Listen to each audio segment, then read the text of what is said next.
inspira. Gracias por conectarse, por acompañarnos, por sostener este hilo que nos une incluso a la distancia. Hoy nos convoca algo más que una transmisión, nos convoca el trabajo compartido entre PEN Chile y PEN Argentina. Un puente que hemos ido tejiendo con cuidado, con afecto y con la convicción de que la literatura y la libertad de expresión se fortalecen cuando cruzan la cordillera. ¿Qué nos dices, Gabriel Seisdedos, como presidente de Que, PEN Argentina? que te faltó agregar el vino como elemento de unión entre ambos pueblos. Eh, Nos une. pero bueno, agradecerte, Cristina, y también agradecerle a María, María Lanese, que hoy se inicia en este nuevo formato, porque ya no vamos a hacer este año las lecturas a las que estábamos acostumbrados, que hemos hecho en los últimos 3 años, sino que venimos a escuchar a un querido miembro de PEN, que es la doctora Mirta Mores, pero de eso se va a encargar María, de presentarlo. Hola, buenas noches a todos. Muy contenta de nuevamente verlos, todos los amigos. A mí me toca la gratísima tarea de presentar a una querida amiga como es Mirta Mores. Mirta nació en Posada, es neurocientífica y escritora. Se ha formado tanto en las ciencias académicas como doctora en medicina, especialista en neurología y neurofisiología, y también en la rama de la conciencia y espiritualidad a través de la meditación zen y las prácticas chamánicas ancestrales, o sea, dos cruces intensos y maravillosos. Trabajó como jefa de servicio de neurología del Hospital Fernández en Buenos Aires, es docente de neurología de la UBA y la USAL e instructora de meditación. Crimen en el Palacio Barolo es su primera novela publicada y la segunda, que se publicó en 2025, Tierra Colorada. Mirta, te escuchamos con muchísimo gusto. El tema es apasionante, así que aquí estamos. Bueno, muchas gracias María, gracias y gracias a PEN Chile, gracias a PEN Argentina también por haberme dado este espacio y por todo lo que hace PEN, para resumirlo, en defensa de la libertad y también de la responsabilidad de la escritura, ¿no? Así que muchas gracias. Em, yo voy a compartir también con ustedes unas diapos. A mí me gusta este sistema y siento que muchas veces una imagen habla más que un montón de palabras. Así que avísenme si se va viendo. Lo voy a agrandar. Sí, se ve.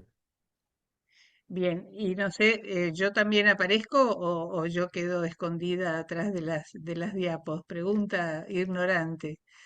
Apareces. Bueno, ¿cómo empecé yo a interesarme alguna vez por qué le pasa al cerebro y qué le pasa a los escritores en relación a su cerebro? Una vez yo leí un artículo no no, a propósito saqué el nombre del autor, que no es muy conocido, pues no valía la pena, donde el señor contaba que era más interesante entrevistar a alguien que hacía cine que a un escritor, porque la verdad es que no había nada atrás de la escritura, era poner las teclas en el teclado, en los dedos en el teclado y después llorarle al terapeuta. Esto es un poco lo que dijo él en ese momento, ¿no?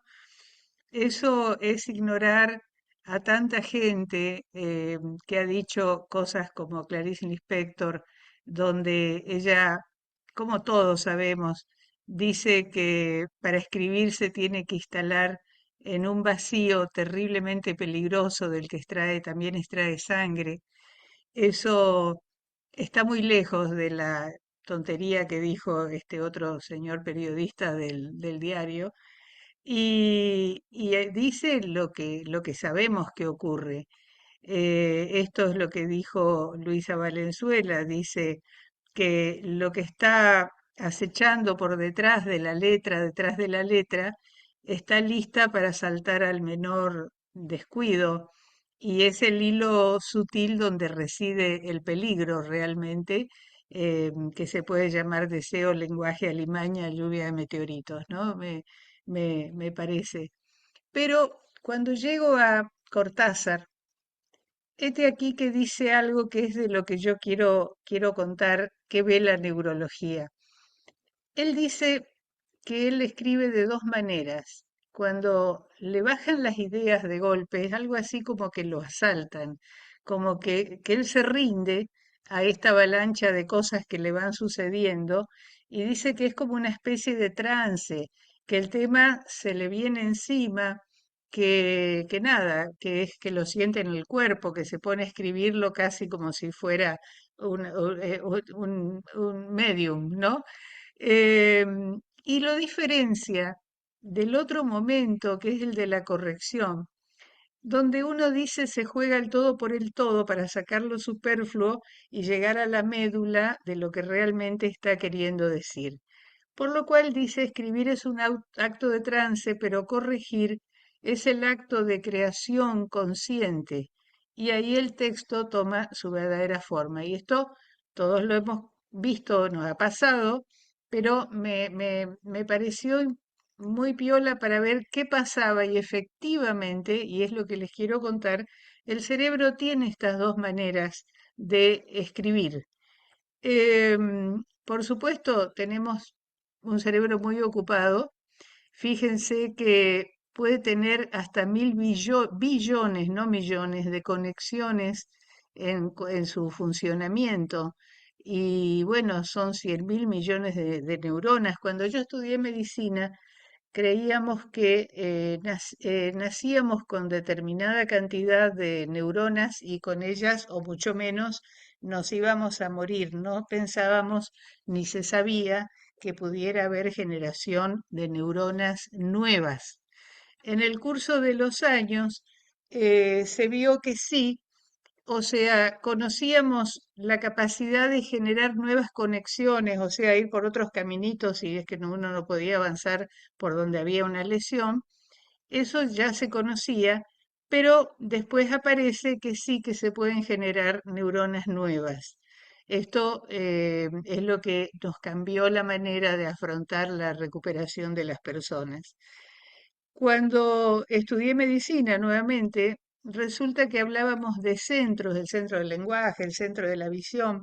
Este dibujo que ustedes ven acá es pura realidad. No hay centros, hay redes. A esto se llegó cuando aparece la resonancia magnética. Después hacen lo que se llama resonancia magnética funcional, que es ver cómo va funcionando cada área del cerebro cuando uno está ejecutando alguna tarea, porque es la que se activa y se puede medir eso. Y después empezaron a poder ver las conexiones. Esto se llama un conectoma, o sea, un mapa de conexiones que hace el cerebro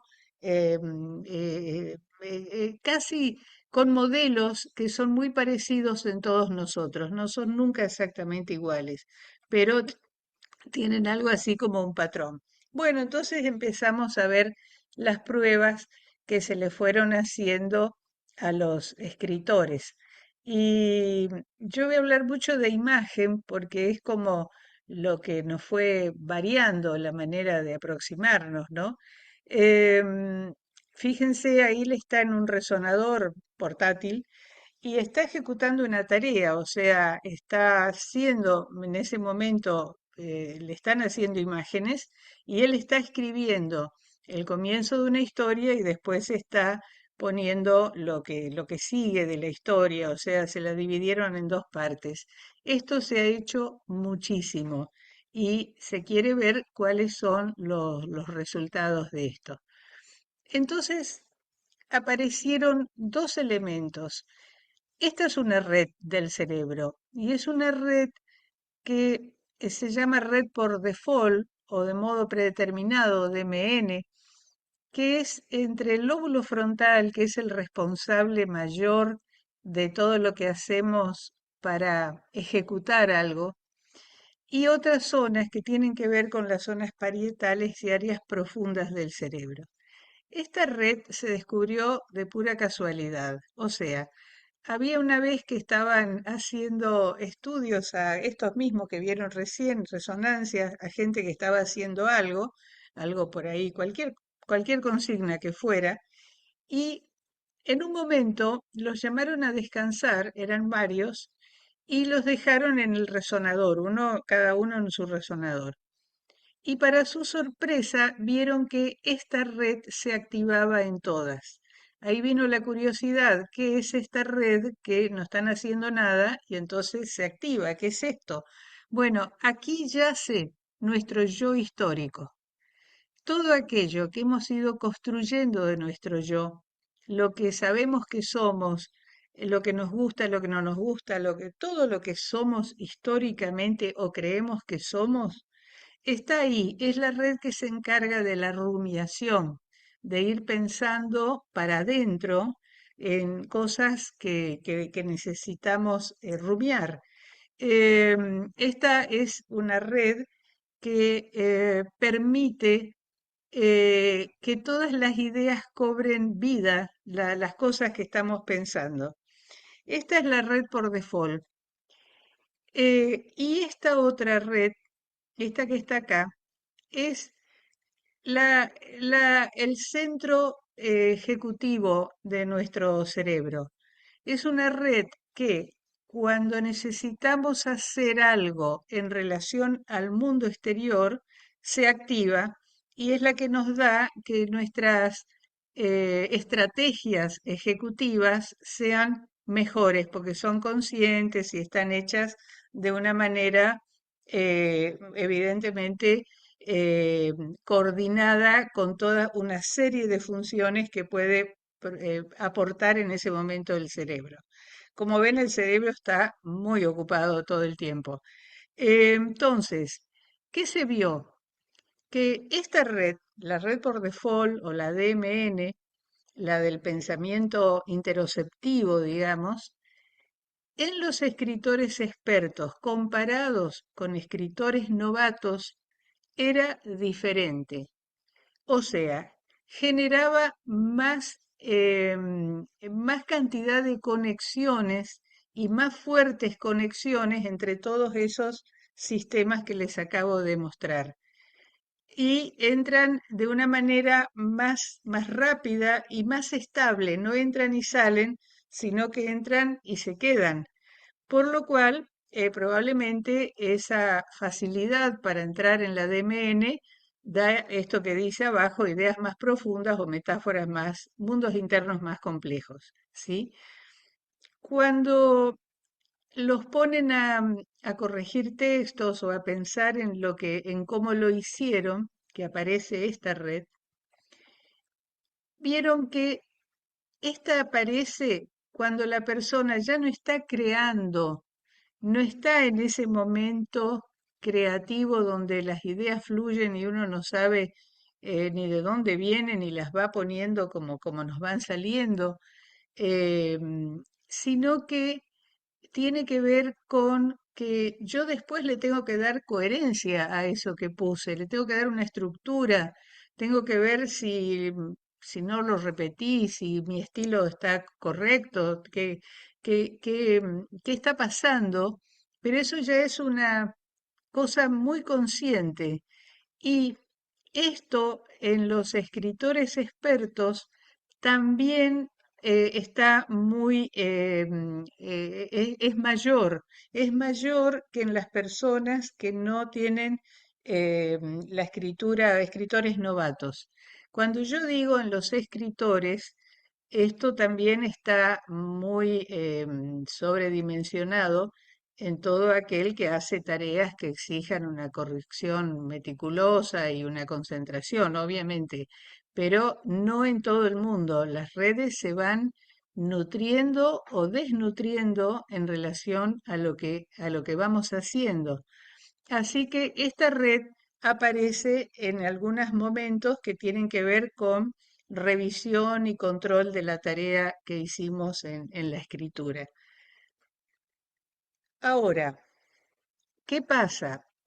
cuando eh, estamos escribiendo, generalmente cada uno tiene su manera y entre todos los que estamos hablando tenemos muchas maneras distintas de escribir, pero en general pasamos a veces de que nos va bajando algo, después nos ponemos a mirar, después vuelve a bajar o baja todo junto, depende, pero es como si se hiciera un balanceo entre esa red neuronal por defecto, que es la red de la imaginación, lo que ya dijimos, y la otra red, que es la del control ejecutivo, que es como que se adueña de la cosa en base a que lo vamos permitiendo. Eso es como una balanza que entra y sale todo el tiempo, que es igual en realidad a lo que dijo Cortázar desde un lugar que no tenía acceso a los resonadores, pero es exactamente eso. Hay una red que también esa prominencia que ven por ahí es como una cosa que se encarga de irnos cambiando de modus y vamos generando ideas o haciendo análisis crítico de lo que estamos haciendo.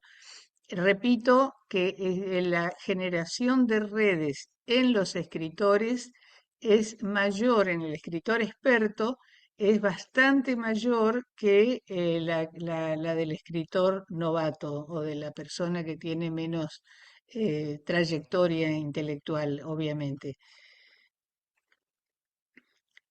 Esto es un poco lo que ya estoy diciendo, o sea, cómo se van alternando las ideas de la evaluación y de la generación. Y la verdad es que es como una puesta en escena de teatro, ¿no? Cómo uno entra y sale en los distintos modos. Y acá viene una novedad, esto que les muestro. No solamente tenemos más redes y más training, digamos, en hacer estas tareas, sino que la sustancia gris, que es la que tiene las neuronas, la que se encarga de todo, la blanca solo transmite, la gris es la que genera, hay un incremento de la sustancia gris en algunas zonas en los escritores añejos avesados. Hay un incremento de sustancia gris en la corteza, en el lóbulo frontal, que siempre se encarga de muchas de estas cosas. Todo eso que ven en amarillo son las áreas que encontraron más gruesas, más pobladas en las resonancias magnéticas. Y esos son, lo que se ve desde arriba, son los parietales que también están metidos en este baile. Eh, por supuesto, cuando yo digo esto así, el resto del cerebro está interactuando a modo grosso, porque los lóbulos temporales, el temporal izquierdo en los diestros se encarga del lenguaje, hay áreas que se encargan de visualizar y también están activadas, porque yo voy viendo y pensando y estoy mirando a mis personajes. Yo cuando, sin saber qué era esto, me acuerdo que cuando hice el crimen en el Palacio Barolo, la primera novela, creé un personaje que yo lo quería mucho, que era un adolescente con dos cosas, una neurológica, que era una epilepsia, y la otra era la capacidad de meterse en el sentir de la persona que está enferma y curarla desde ahí. Y yo lo tenía listo para ingresar a un psiquiátrico, era mi propuesta original, y se negó. O sea, no me dejó. Yo traté varias veces de internarlo y finalmente salió para otro lado completamente distinto. Terminamos en los túneles de Buenos Aires sin nada que ver. Y eso es este lóbulo, la DMN, que simplemente nos asalta desde algún lado que no estoy en condiciones de discutir profundamente de cuál es ese lado. Acá por suerte hay psicólogos que me lo pueden decir y a veces hay miradas incluso más amplias que las nuestras, que las de las profesiones. Así que bueno, Tengo una amiga que estuvo una vez varias veces con Susan Sontag y estaba escribiendo una novela y un día ella no era muy experta en novelas, siempre fue una gran ensayista inmensa y dice, mirá, no sé qué me pasa, mis muñequitos, porque así los llamaba ella, están haciendo cosas que yo considero moralmente reprobables y no sé qué hacer. Y bueno, sí, eso es el escribir, ¿no? Pero bueno, ahí está la novedad, tenemos un cerebro con más materia gris, a Dios gracias. Eh, Hasta aquí tenemos lo que hacemos cuando escribimos, pero ¿de dónde, cómo nos impacta esto que decía Clarice Lispector, que se sumerge en un lugar de donde sale sangre, que se mete en algo que es absolutamente estremecedor, lo mismo que dijo Luisa Valenzuela? ¿De dónde sacamos esa capacidad de entrar en el alma como si fuera nuestra? Y el personaje en realidad es parte del alma nuestra. Em, y entonces avanza la neurología y descubren las neuronas espejo.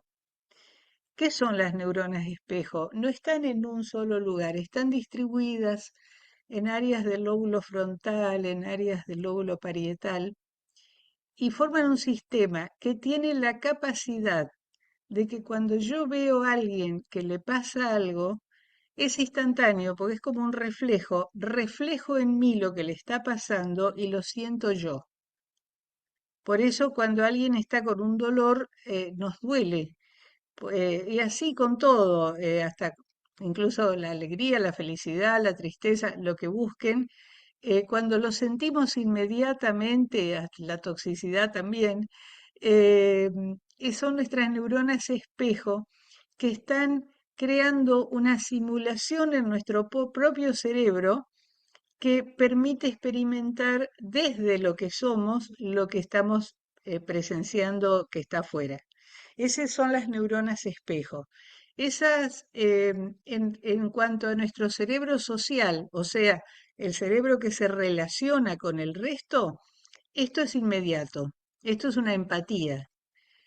Pero después hay una empatía más a largo plazo, que es la empatía cognitiva, o sea, sale del intelecto, es la capacidad de ponerse en el lugar del otro, sabiendo lo que le pasa al otro, lo comprendemos y sabemos, pero no tenemos la emoción que tiene el otro. O sea, no, es un poco lo que probablemente muchas veces hacemos los médicos, porque si no estaríamos todos en la cama.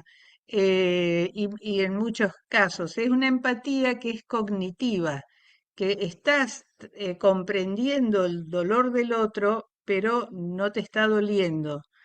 Entonces, esto nos permite entender, los neuronas espejo nos permiten sentir y usamos estas dos cosas de nuestro cerebro social para poder manejarnos, digamos, en relación a nuestros personajes, ¿no? Eso es lo que permite entender. Probablemente también cuando el libro sale, también nuestras neuronas espejo y nuestra empatía cognitiva está muy activada por porque sentimos inmediatamente si el que dice que le gustó el libro te lo dice desde el alma, porque las neuronas espejo vibran enseguida, ¿no? Em, Así que en realidad esto es el acto de escribir. La red por default se activa y nos baja como en un trance. El cerebro social nos da todo el background que teníamos necesidad para poder crear el personaje y sentir el personaje y que haga lo que sentimos que... Y el cerebro ejecutivo, el Zen, decide después, una vez que está volcado lo principal, cómo lo está narrando. Esto es el acto de escribir y está, yo lo estoy contando, pero está recontra estudiado, se hicieron muchos estudios y se estudió mucho lo que es la creatividad. Han puesto a gente a copiar una escritura y a otros al mismo tiempo a crear un cuento, y lo que se ve en el cerebro de esas personas es totalmente distinto.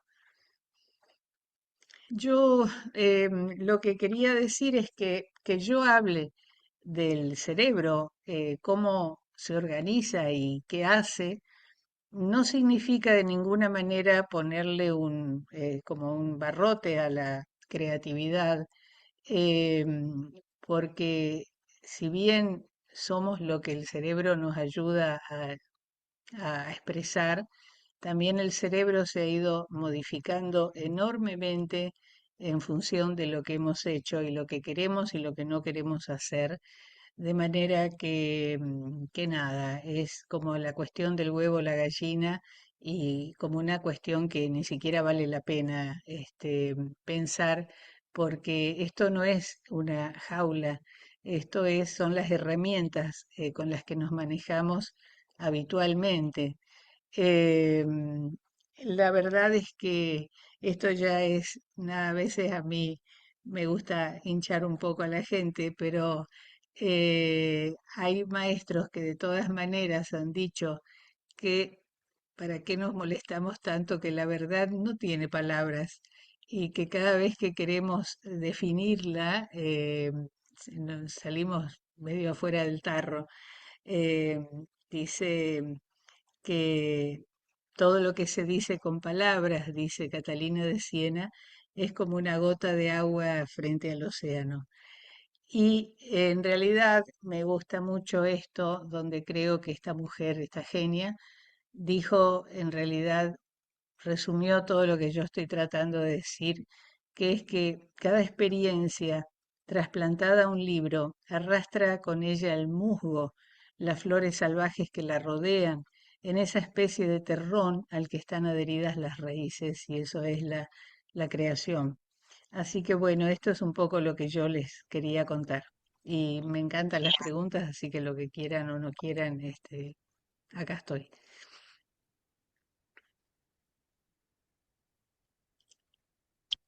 Mirta, yo quería intercambiar algunas ideas que me fueron surgiendo mientras vos hablabas.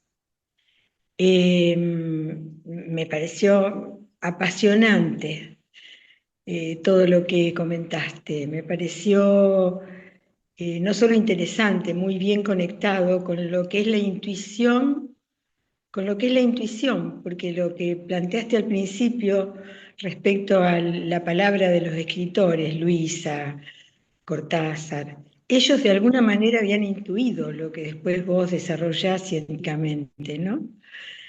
Pero hay algo que me quedó rondando para preguntarte o comentarte, para ver si es realmente lo que se me ocurrió. Cuando vos hablabas de la red por default, me pareció muy curioso el ejemplo, en el sentido de que cuando hay reposo, porque en realidad esas personas estaban en reposo, ¿no? Habían estado en Sí, actividad, sí. Dentro del reposo aparece exacto. esta. Pensando mucho en lo que ocurre hoy con los nuevos instrumentos que nos dominan, por ejemplo, las redes, el celular, eso, que no nos dan descanso, porque la continua estimulación que produce, bueno, eso creo que ya también se está hablando, ¿no? De cómo es imprescindible para la función incluso creativa o para cualquier acción, tener un espacio de descanso y de silencio, digamos, de alguna manera, ¿no? Para poder seguir Totalmente, produciendo verdaderamente totalmente. creativo. La verdad es que fue estudiado eso. En los adictos se empezó a estudiar y creo que ahora nos deberían estudiar a toda la especie humana últimamente. Em, Se vio que hay un centro de recompensa, de hecho, que queda en la profundidad del hipocampo y está balanceado por un neurotransmisor que es la dopamina. Y esto se comunica con otras cosas, lo que se llama la amígdala cerebral, que no es la de acá, sino un centro que tiene la memoria afectiva y una serie de estructuras que ante alguna situación traumática, la que fuere, cuando fallan, la persona necesita seguir alimentando permanentemente ese centro de recompensa y ensordecerlo porque duele. Entonces, creo que es lo que hacemos todo el tiempo, lo estamos ensordeciendo. Mirta, María, hay, ¿cómo se llama? Está Coca Trilini queriendo preguntar algo, también José Acevedo, después yo también. ¿Cómo no? Coca,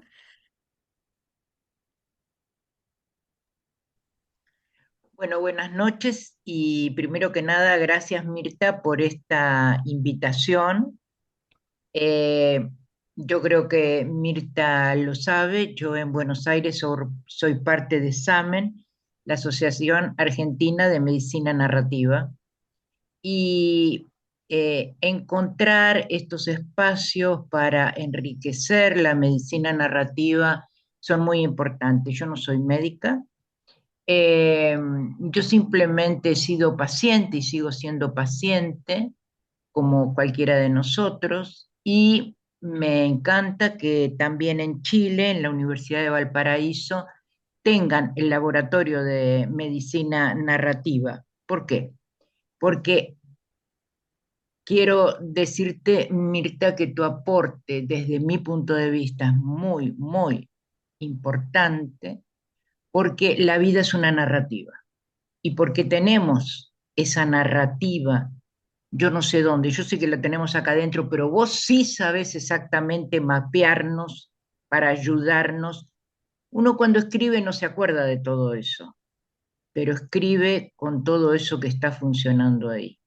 Y si un paciente se puede acercar a un profesional, el que sea, y tener ese instante de la narración de su dolencia, eso lo sabés vos mucho mejor que yo, el Sí. 50% del camino está andado, porque muchas veces no hay cura, hay sanación, en la medida que todo esto que somos y vivimos puede ser narrado. Creo que, por lo menos para mí, tu aporte ha sido muy importante y creo que el tema que hace tiempo Maturana y Varela trabajó de las células espejos, es un camino interesantísimo para el tema de la escritura.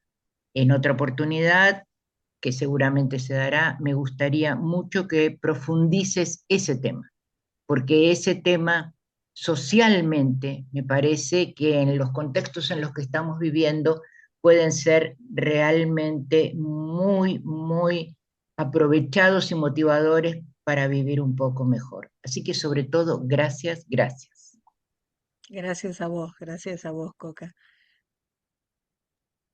José Luis Acevedo, si quiere hacerle una Hola, pregunta. hola, buenas noches. No sé si se escucha bien. Se escucha.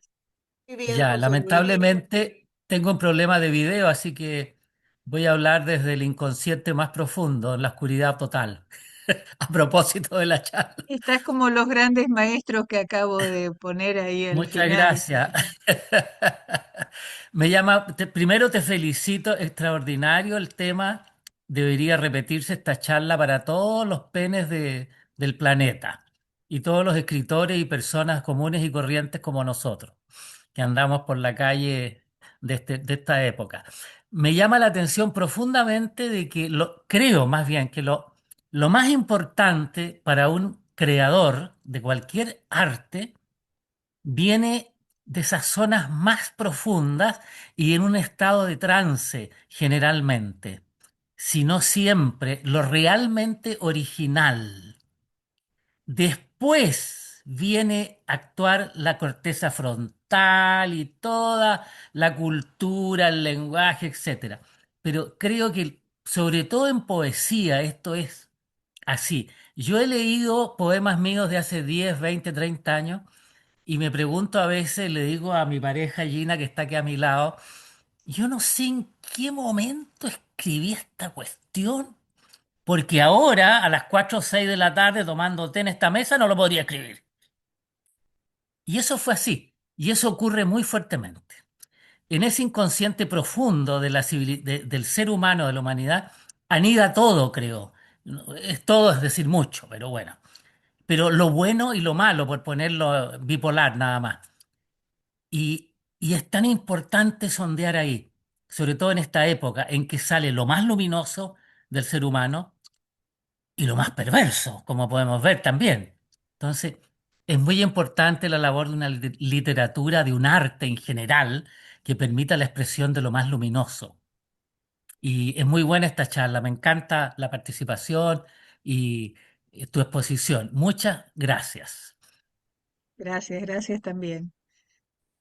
Mirta, creo que María quiere decir algo, pero está muda, ¿ya? Entonces, María Lanese, si abres tu micrófono, creo que puedes hablar, pero antes de ello me voy a permitir hacerte una pregunta, Mirta, que me ha encantado tu charla, pero es muy interesante lo que tú dijiste sobre la generación de nuevas, sobre todo los escritores expertos, los escritores, los que practican la escritura, que se van generando nuevas células y es que eso contradice lo que históricamente se decía de que nuestras células se van muriendo y finalmente estamos con menos células cuando ya somos mayores. Pero al parecer el ejercicio, y eso me encantaría si lo puedes profundizar un poquitito, ¿ya? El ejercicio de escribir, de crear, va generando nuevas células o neuronas que se potencian. No sé si son nuevas que se activan u otras que se reavivan, por decirlo así. Eso es una pregunta que me gustaría Y esto ocurre de dos maneras. Una que ya la conocíamos hace bastante, la estudió este español, ¿cómo era? Ortega, ¿cómo era? Bueno, el español, ay, no me sale, que tiene un nombre doble. el español. Estudió las conexiones que hace el cerebro y los nuevos caminos que es capaz de hacer. O sea, si está acostumbrado a ir de acá hasta acá, y acá no puede porque hubo algo, hace una vuelta y termina yendo al lugar que quería ir. Eso es una reinervación o reconexión. Y hace un tiempito, no tantos años, descubrimos que también hay nuevas neuronas y nacen. Uno de los lugares casualmente donde más nacen neuronas nuevas es en las áreas hipocámpicas que tienen que ver con la memoria. Eso es muy importante. Y de hecho hay otras áreas, porque les mostré ese mapa donde a los escritores, parece que tenemos más materia gris, afortunada Dios gracias, de que lo que suele ser el estándar, ¿no? Pero el hecho que sean en la memoria abrió la puerta a muchas cosas que tienen que ver con la rehabilitación de la gente.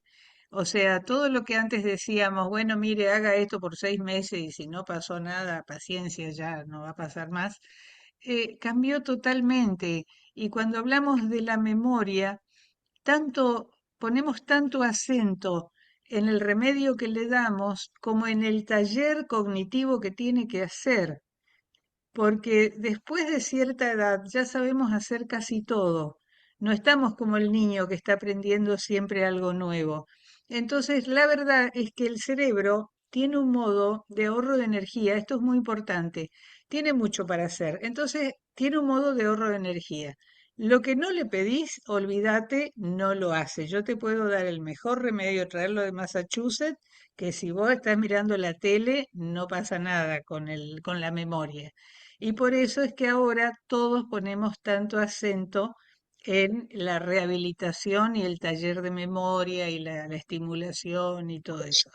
Es así, tenemos un acceso nuevo y las neuronas donde hay más neurogénesis es en áreas temporales e hipocámpicas.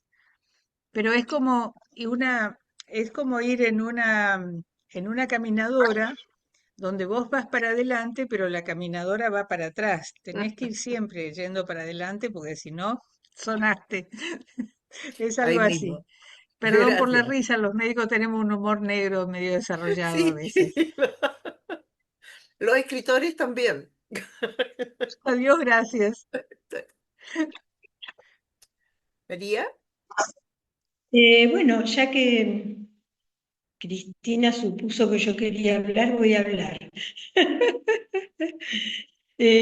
No, agradecerte, Mirta, porque es realmente un tema verdaderamente apasionante para pensar mucho en muchas direcciones.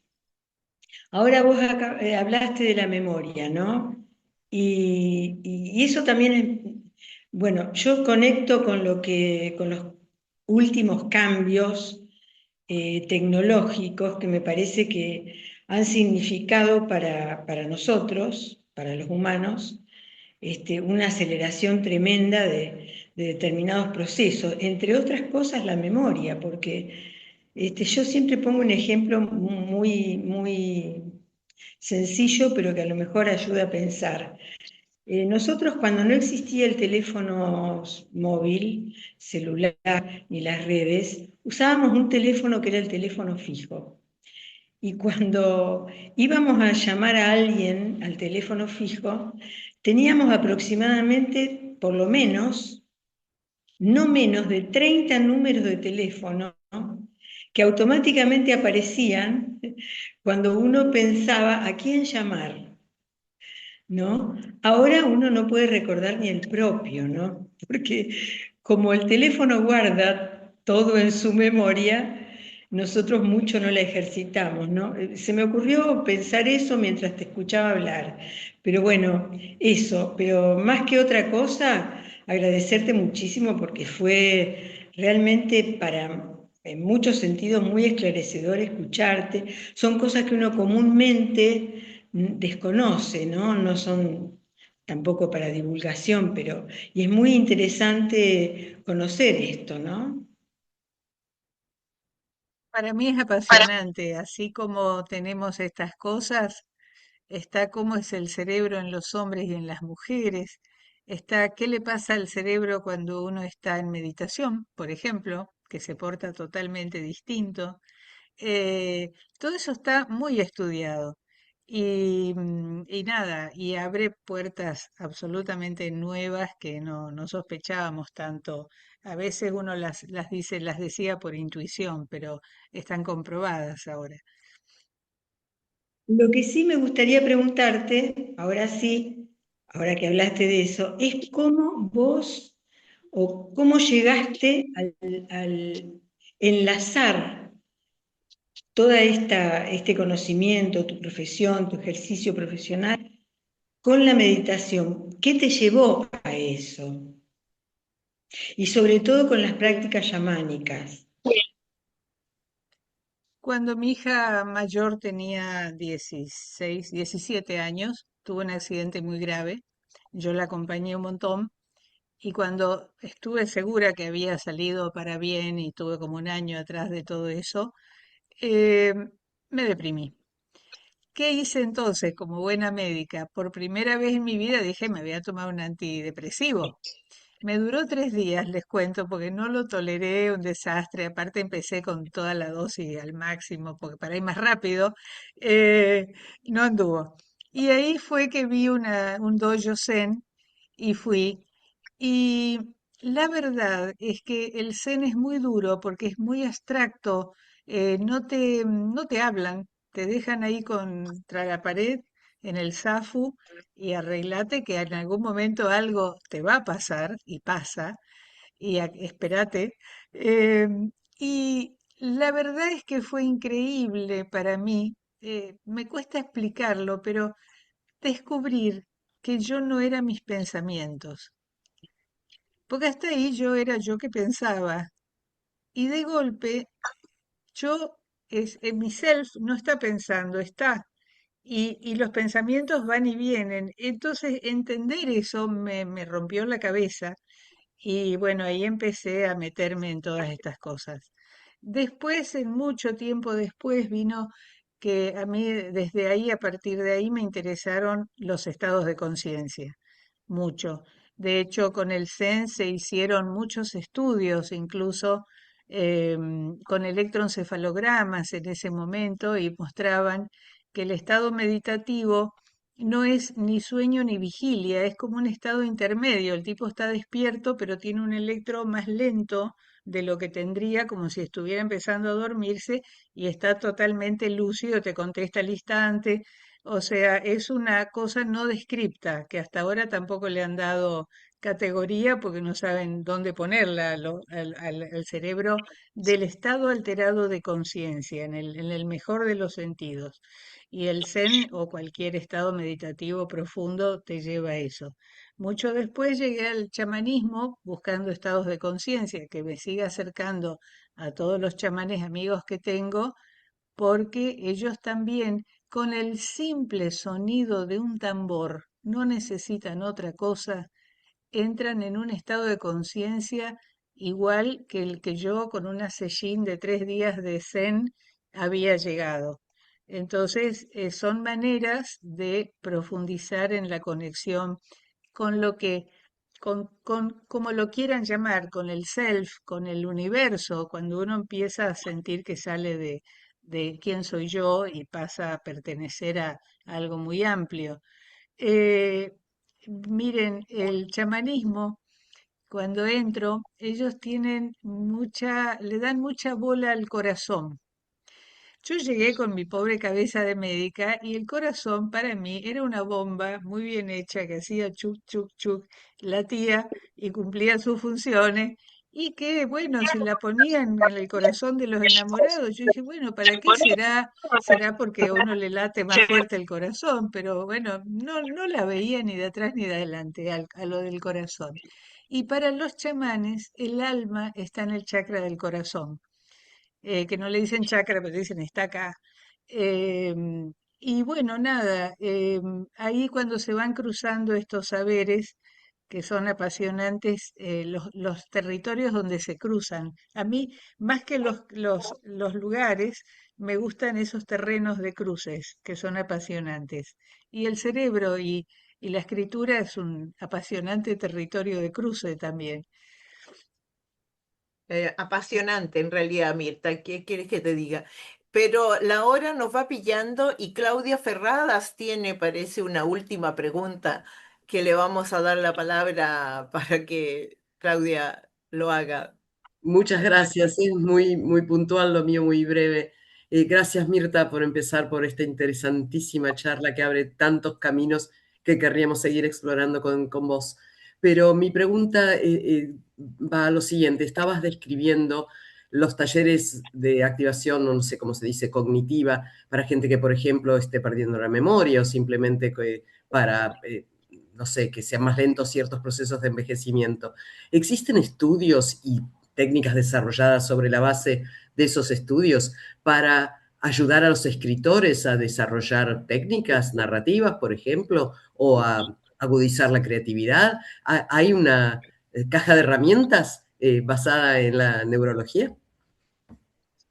Ay, no te sé decir porque no profundicé, pero la he visto en el camino, la hay. Yo te la puedo buscar y se los mando a todos después, porque sí, tienen que ver con esto que estábamos hablando de entrar y salir, y sé que las hay, las voy a buscar pero las han pensado ya, sí. Muchas gracias.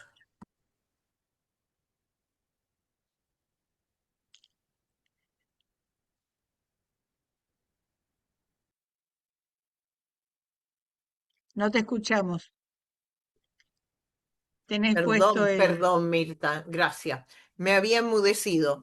Pero si no hay más preguntas, aunque yo creo que nos vamos a quedar todos con varias en carpeta, porque como dijo José Luis o alguien más, también creo que habría que repetir en el futuro alguna vez esta instancia para ampliar. No seamos ambiciosos, ¿ya? Y creo que podemos quedarnos aquí con el gusto a poco de haber escuchado a Mirta y las ganas, las muchas ganas de escucharla de nuevo y poder convertir unos minutos. estaríamos llegando a término. Entonces, si es así, yo les agradezco a todos la presencia, a Mirta sobre todo por haberse dado el tiempo, haber preparado esta exposición, habernos contestado las preguntas así improvisadamente y haber prometido contestar a aquella que no tenía la respuesta. Ya esas promesas son terribles. Ya la voy a Ya, buscar, sí. pero hay muchos Gracias a aplausos todos. dentro del público. Gracias. Gracias, Mirta. Gracias a todos por asistir.